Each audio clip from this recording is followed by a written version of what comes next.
दोस्तों नमस्कार।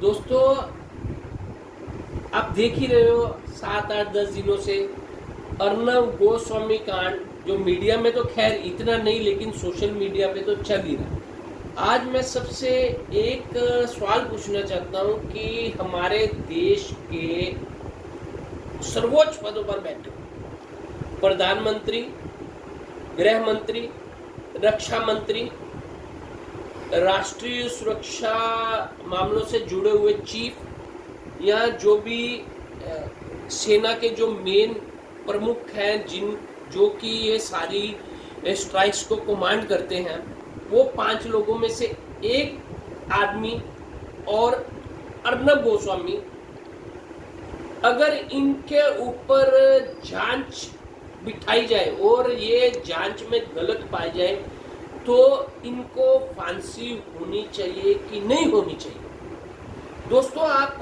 कुछ समय से 7 8 10 दिनों से देख रहे हैं कि कितना बड़ा बवंडर हुआ है हमारे देश में। खैर मीडिया तो आपको ये नहीं दिखाएगा, लेकिन मैं तो अपनी जितनी भी वीडियोस अभी तक बनाई है ना, सब में आपको एक ही बात से आगाह करता हूँ कि संभल के चलो, क्योंकि देश के सर्वोच्च पदों पे प्रधानमंत्री या गृह मंत्री जिनको आप लेके आए हो ना, वो लोग इस काबिल है नहीं है।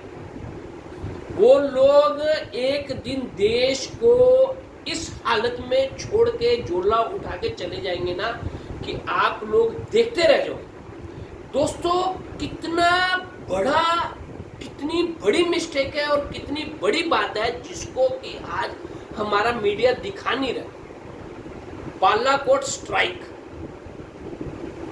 जिसका कि आपको मालूम है एक टाइम पे बहुत बात हुई थी। स्ट्राइक, किसी देश के ऊपर सर्जिकल स्ट्राइक करना मींस जो लड़ाकू विमान हमारे सर्जिकल स्ट्राइक करने के लिए उस देश में जाते हैं ना, तो उनके पायलट को भी लड़ाकू विमान में बैठने के बाद मालूम पड़ता है कि हमारे को कहाँ पे अटैक करना है।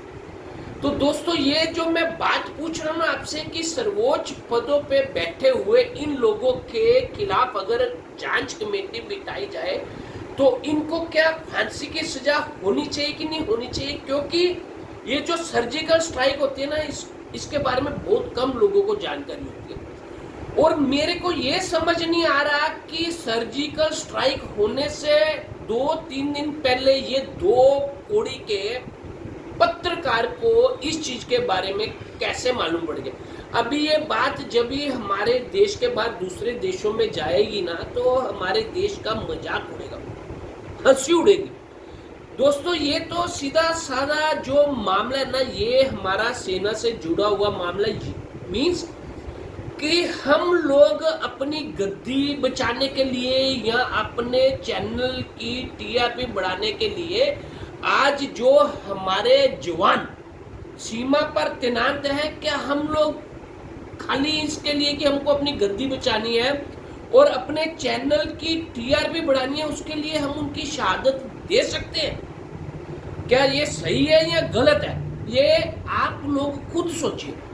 मैं आपसे बहुत टाइम से आगाह कर रहा हूँ कि ये जो हमारे देश का प्रधानमंत्री और गृह मंत्री है ना, ये नाकाबिल लोग हैं, इनको कुछ नॉलेज नहीं है। ऐसा नहीं है कि कोई गरीब नहीं होता है या कोई मेहनत करके आगे नहीं आता है। हमारे बहुत से प्रधानमंत्री, राष्ट्रपति लाल बहादुर शास्त्री, डॉक्टर अब्दुल कलाम, उनके बारे में ऐसी हिस्ट्री है कि वो लोग भी रात को अंधेरे में बैठ के पढ़े हैं और उन्होंने कितने एग्जाम्स पास किए हैं, तो वो लोग इस मुकाम पे पहुंचे। लेकिन देश के प्रधानमंत्री के बारे में मैं आपको बार बार एक बात आगाह करता हूं कि वो सबसे पहले एक ही बात बोलते हैं कि मैंने चाय बेची है। चाय बेचना कुछ गलत काम नहीं है।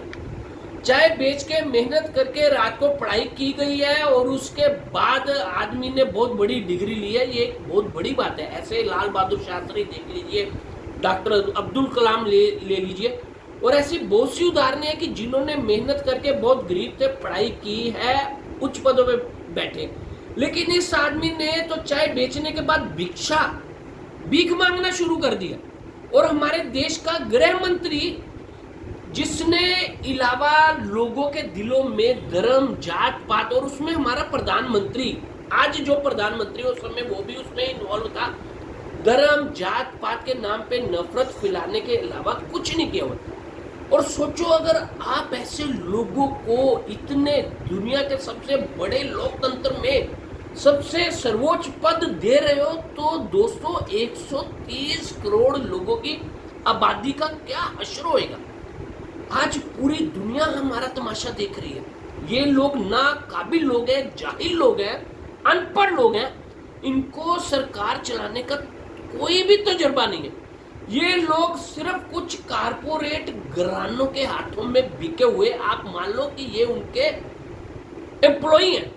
ये लोग देश को खत्म करने की कगार पे लेके आ चुके हैं। और मेरे को हैरानी हो रही है कि हमारे देश की न्यायपालिका, एनआईए, सीबीआई, सीडीआई, सीआईडी, जो कुछ भी आज किसान आंदोलन कर रहे हैं तो कुछ सरकार के अगेंस्ट हल्का सा भी बोलते हैं तो एनआईए तुरंत सक्रिय हो जाती है, सुप्रीम कोर्ट तुरंत सक्रिय हो जाता है, हाई कोर्ट तुरंत सक्रिय हो जाता है।